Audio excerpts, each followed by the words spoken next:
भीम मालती का पुत्र होता है। भीम 5 साल का एक खुशहाल, चंचल और नटखट बच्चा होता है। भीम को मिठाइयाँ खाना बहुत पसंद है और मिठाइयों में मोतीचूर के लड्डू उसकी मनपसंद मिठाई होती है।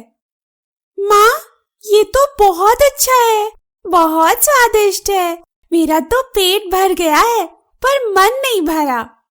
हाँ भीम, पर तुम्हारी मीठी बातों में मैं नहीं आने वाली। तुम्हें ये दूध का गिलास तो पीना ही पड़ेगा। माँ, जिद मत करो मेरे लाडो बेटे, पी लो। ठीक है, पर आप मुझे बाहर खेलने जाने दोगे? ठीक है। भीम बाहर जाने की बात सुनकर खुश हो जाता है और वो एक ही बार में ग्लास में रखा दूध पी जाता है। अच्छा माँ, मैं जाता हूँ, बाय। और हाँ, ये लड्डू ये भी लेके जाता हूँ।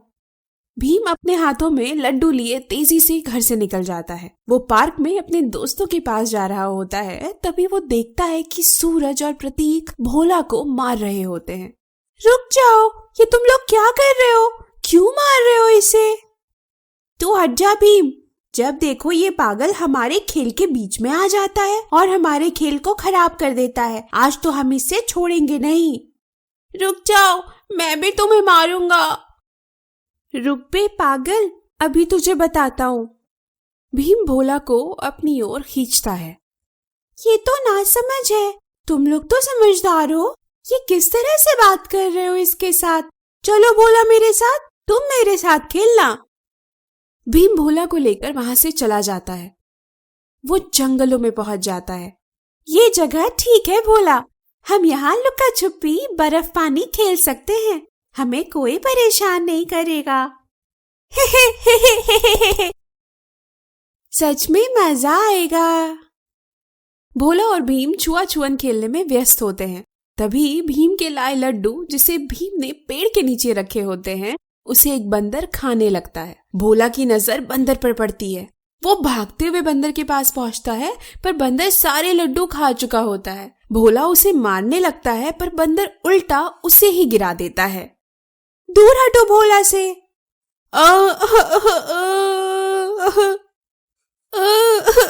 भीम, इसने सारे लड्डू खा लिया, अब हम क्या खाएंगे? शांत हो जाओ भोला, उसे भी भूख लगी होगी। तुम चलो मेरे घर, वहाँ माँ ने बहुत से लड्डू बनाए होंगे, तुम चलकर वो खा लो।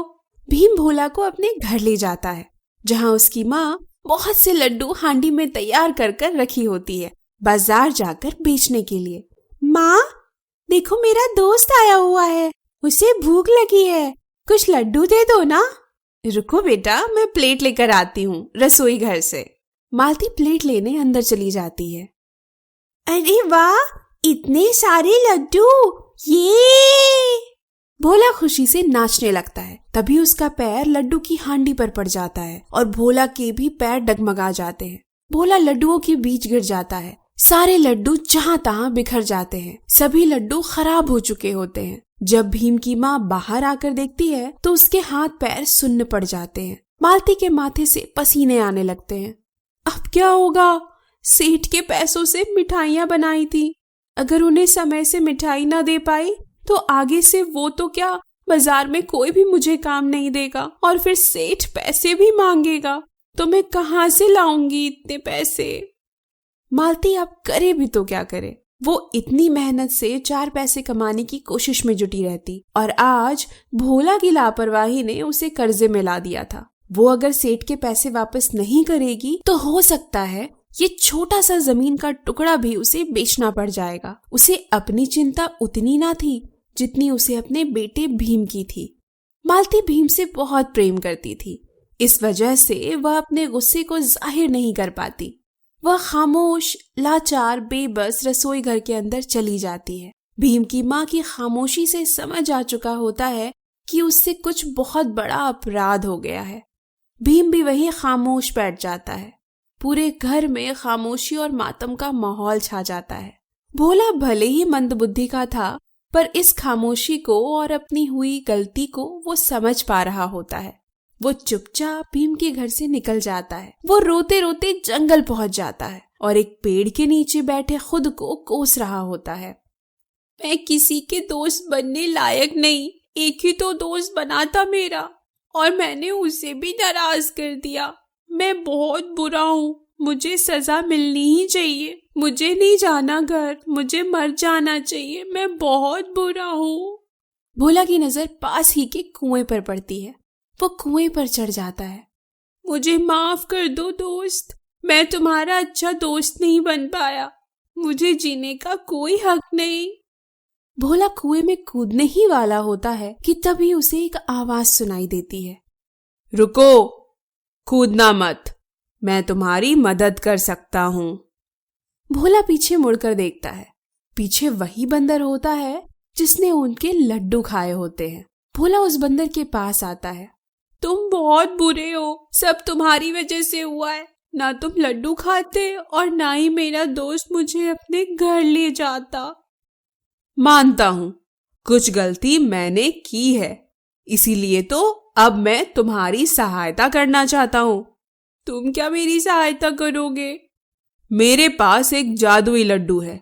ये हमेशा दोस्त बनकर तुम्हारी हर इच्छाओं को पूरा करेगा और तुम्हें ठीक भी कर देगा। क्या वो मुझे सामान्य लोगों की तरह बना देगा? क्या फिर मुझे कोई पागल नहीं कहेगा? हाँ, रुको, तुम स्वयं ही देख लो। बंदर अपनी शक्ति से एक लड्डू प्रकट करता है।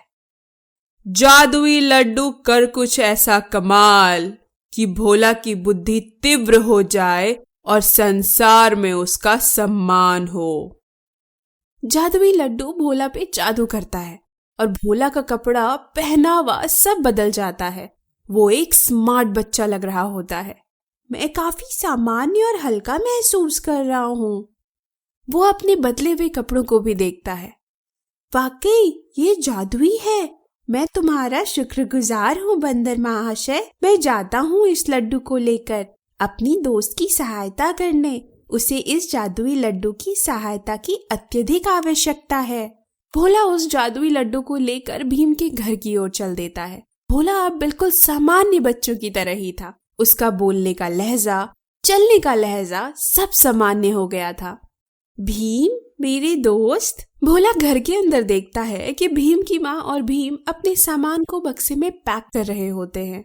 भीम, ये सब क्या है? तुम कहीं जा रहे हो क्या? हाँ, वो सेठ जी के पैसे नहीं देने पर उन्होंने हमसे हमारी जमीन छीन ली है। कल तक का समय है तो बस माँ और मैं अपने सामान बांध रहे हैं।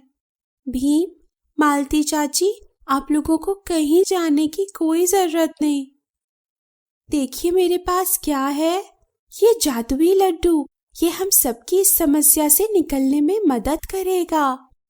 भोला, तुम तो बिल्कुल सामान्य लग रहे हो। तुम ठीक हो गए? हाँ भीम, ये सब इस जादुई लड्डू का चमत्कार है। देखो, मैं इसका चमत्कार दिखाता हूँ। जादुई लड्डू, खूब सारे पैसे दे दो। जादुई लड्डू बहुत से पैसे वहां प्रकट कर देता है। इतने सारे पैसे देखकर मालती और भीम खुश हो जाते हैं। तुमने तो सारी समस्या ही खत्म कर दी दोस्त। वाकई ये तो एक जादुई लड्डू है। ये तुम्हें कहाँ मिला? भोला जंगल की सारी बातें बताता है। बेटा, तुमने हमारी परेशानियों को समझा और हमारी मदद की। तुम वाकई बहुत अच्छे बच्चे हो। चाची, मैं ये जादुई लड्डू आपको देना चाहता हूँ। मुझे पता है आप इसका सही उपयोग करेंगी। आपके इतने लड्डू बर्बाद करने के बाद भी आपने मुझे कुछ नहीं कहा, ना ही आपने मेरे माता पिता को जाकर कुछ बोला। आपने और भीम ने उल्टा मेरी मदद की है। मैं अब सामान्य हो पाया हूँ। तो ये लड्डू आप रखो, ये आपकी हमेशा सहायता करता रहेगा। भोला उस लड्डू को मालती को देकर चला जाता है। अब भीम और मालती का जीवन उस जादुई लड्डू की सहायता से पूरी तरह बदल जाता है। उनका नाम गांव के अमीर व्यक्तियों में शामिल हो जाता है।